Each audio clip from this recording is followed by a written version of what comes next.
এক কাপ মসুর ডাল দিয়ে এতগুলো বড়ি বানিয়েছি। আর এই বড়িগুলো অসাধারণ খেতে। ডাল ভাতের সঙ্গে যদি এই পোস্ত দেওয়া মসুর ডালের বড়ি ভাজা হয়, মানে গয়না বড়ির মতনই খেতে লাগে। আর এগুলো ভেঙে দেখাচ্ছি কতখানি মুচমুচে হয়েছে। এই যে দেখুন, একদম গুঁড়ো হয়ে গেল।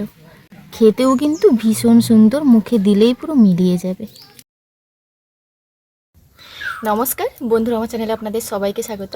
শীত চলে এসছে মানে আমাদের মেদিনীপুরবাসীর কাছে কিন্তু বড়ি দেওয়ার একটা মানে কি বলবো পর্ব। প্রত্যেক দিন বড়ি দিতে হবে। আর বিভিন্ন রকমের বড়ি আমরা দিয়ে থাকি। তার মধ্যে এক অন্যতম হলো এই মসুর ডালের বড়ি। তো মসুর ডালের বড়ি আমি আজকে একটু অন্যরকমভাবেই বানাবো। আমরা সচরাচর এটা পোস্ত দিয়েই বানিয়ে থাকি।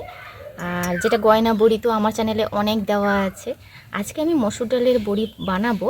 এক কাপ মসুর ডাল কিন্তু 3-4 ঘন্টা আগে ভিজিয়ে রেখেছি। আপনাদেরকে একটু দেখিয়ে দিই। এই মসুর ডালের বড়িটা একটু অন্যরকমভাবে দেব। এক কাপ মসুর ডাল আমি 3-4 ঘন্টা আগে ভিজিয়ে রেখেছি। এটা জল না দিয়ে খুব ভালোভাবে কিন্তু বেটে নিতে হবে মিহি করে। মসুর ডালটা একদম জল না দিয়ে কিন্তু একটু শক্ত করে বেটে নিয়েছি। এবার এতে 1 টেবিল স্পুন এখানে পোস্ত নিয়েছি, আর নিয়েছি পরিমাণ মতন লবণ, 1 টিস্পুন নিয়েছি কালো জিরে। সমস্ত কিছু খুব ভালোভাবে মিশিয়ে নিয়ে ভালোভাবে ফেটিয়ে নেব। 3-4 মিনিট ধরে ফেটিয়ে নিতে হবে।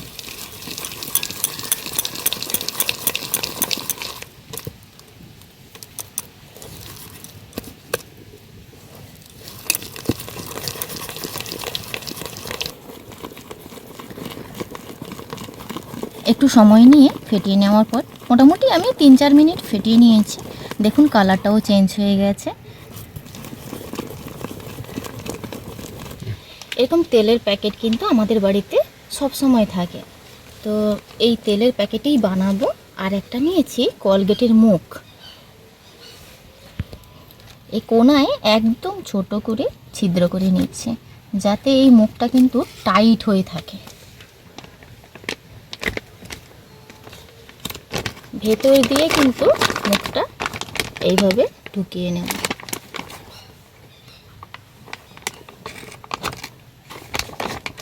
আর একটু কেটে নেব।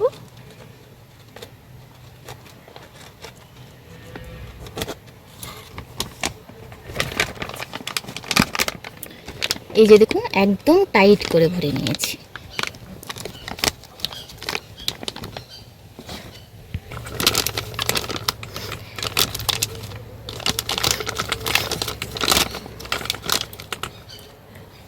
এবার এই মসুর ডালটা এর মধ্যে নিয়ে নেব।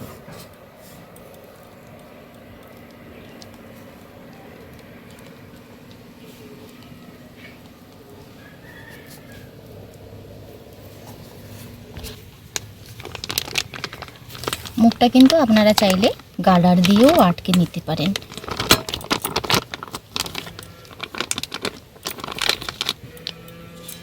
এভাবে দিলে বড়িগুলো মানে 3-4 ঘন্টা রোদ খাওয়ার পরে খুব সুন্দরভাবে উঠে যাবে, ছোট ছোট হবে আর দেখতে ভারী সুন্দর হয়।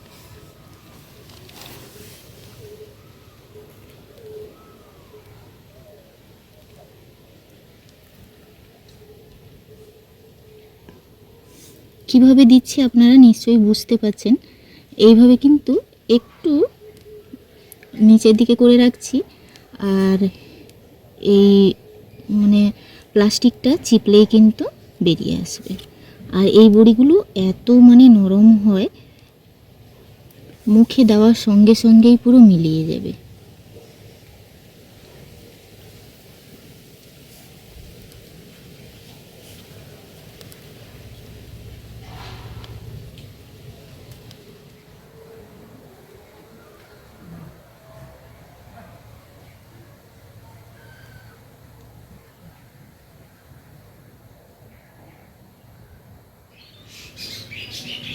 বড়িগুলো যত তাড়াতাড়ি দেওয়া হয়ে যায় আর খুব কম সময়ের মধ্যে এই পাইপিং ব্যাগের মধ্যে আপনারা চাইলেও দিতে পারেন।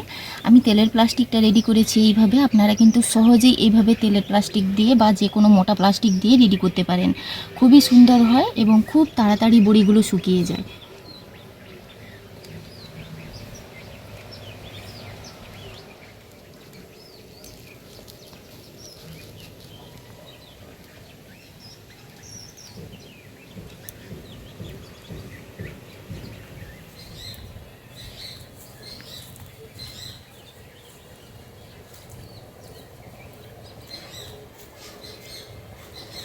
এগুলো এবার রোদে দিয়ে দেবো। 4-5 ঘন্টা রোদ খেলে কিন্তু এগুলো খুব সুন্দরভাবে শুকিয়ে যাবে। আজকে রোদটা কিন্তু হালকা, তাই না? হ্যাঁ।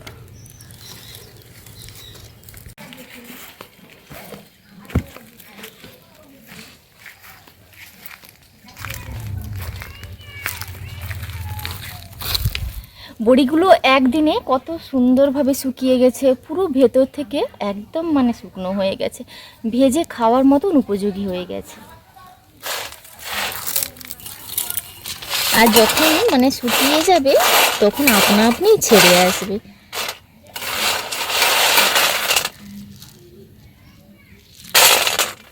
এক কাপ মসুর ডাল দিয়ে এতগুলো বড়ি বানিয়েছি। আর এই বড়িগুলো অসাধারণ খেতে। ডাল ভাতের সঙ্গে যদি এই পোস্ত দেওয়া মসুর ডালের বড়ি ভাজা হয়, মানে গয়না বড়ির মতনই খেতে লাগে। আর এগুলো ভেঙে দেখাচ্ছি কতখানি মুচমুচে হয়েছে। এই যে দেখুন, একদম গুঁড়ো হয়ে গেল। খেতেও কিন্তু ভীষণ সুন্দর, মুখে দিলেই পুরো মিলিয়ে যাবে। এরকম অনেক রকমের বড়ি কিন্তু আমরা বানিয়ে থাকি। আপনারা দেখতে চাইলে কিন্তু অবশ্যই কমেন্ট বক্সে জানাবেন।